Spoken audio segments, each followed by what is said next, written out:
Hello guys! Welcome po sa aking YouTube channel, Janstyle Tips and Tutorial.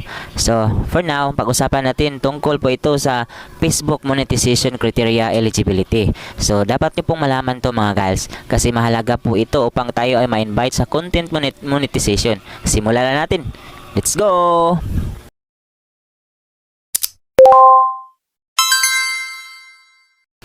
Ano-ano nga ba ang mga roles and criteria for monetization eligibility on Facebook profile and pages? So as of now guys, pag-usapan natin ang 8 kriteria na dapat natin sundin upang tayo ay ma-invite sa eligibility program ni Facebook or content monetization. So which is yung ginamit nyo ay profiles or pages, goes na po yan. Kapag kayo ay sumunod lang kayo sa mga criteria or mga policy guidelines ni Facebook. So number 1, the profile or page must be in compliance with Facebook community standard, including policies regarding intellectual property, authenticity, and user safety. So guys, dapat tayo ay sumunod sa mga rules and regulation ni Facebook upang tayo ay maiwasan natin ang pagkakaroon ng mga violation sa ating account. So, number 2, the profile or page must be reside an eligible country where the monetization product of features is available. So guys, ang country po natin ay Philippines, so eligible po ito sa monetization ni Facebook.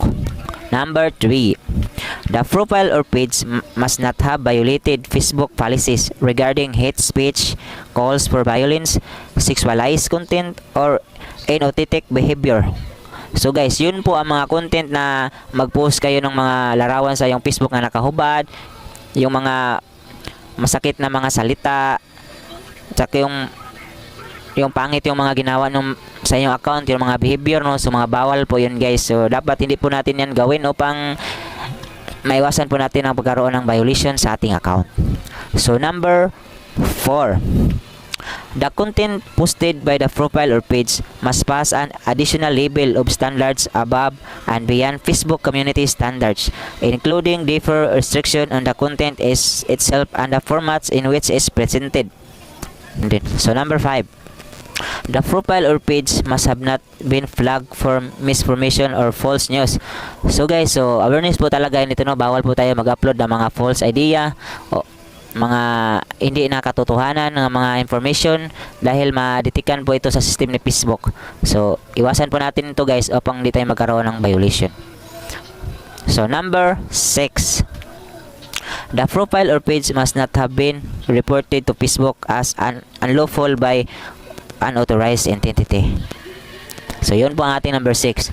At number 7 naman, the profile or page must meet the criteria for monetization eligibility, which can be found in the monetization tab in the Meta Business Suite and Professional Dashboard. So guys, dapat natin ma-meet yung ang mga kriteria ni Facebook. So sa pamagitan ng ating dashboard. So yan, doon po natin makikita. So number 8, the profile or page must have professional mode turn on for profiles. So guys, kung Facebook profile naman ang gamit, no, dapat naka-turn on nyo yung professional mode nyo. At kung Facebook page naman, so automatic na po yan guys. So yun lang po ang 8 utos ni Facebook na sundin natin upang tayo ay ma-invite sa criteria for monetization eligibility on Facebook profile and pages. Yun lang po ating tips for today guys, at sana may natutunan kayo sa aking mga content. So don't forget to like, share with comment, follow and subscribe for more video. God bless.